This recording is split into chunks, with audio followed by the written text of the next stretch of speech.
жаназасына шығып бара жатқанмын, есік алдым, міне полиция қызметкерлері келіп тұр, прокуратураға бар дейді,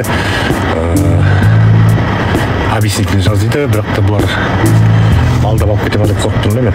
Мен машинеме отырған бетім есік алдыма келіп тұр. Сол адвокатты сөйлеспеймін дедім. Білмеймін, объяснительный не үшін дегенде мен де таңғалып тұрмын. Сонда біздің елде өзіңнің жеке азаматтық пікіріңді білдіруге болмай ма деп сонда соған таңғалып отырмын. Маған айтады, сен сондай информация таратыпсың дейді. Естіп тұрса болды.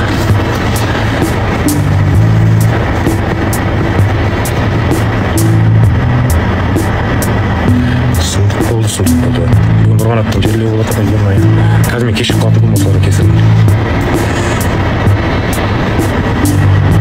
Бір қағаз алып кетіп көрейік. Қазір сіздер дей болыңыздар. Байланысты болыңыздар.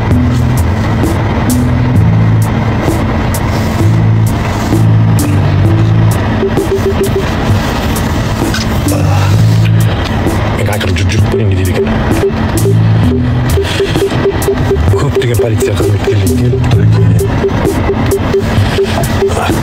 Тағы да қайталап айтамын достар, жаңадан кіріп жатқандар болса запись экранын жасап алыңыздар.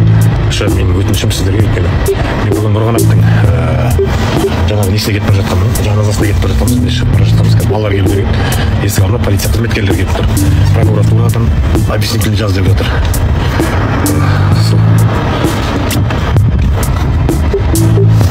Полиция қызметкерлері тұр.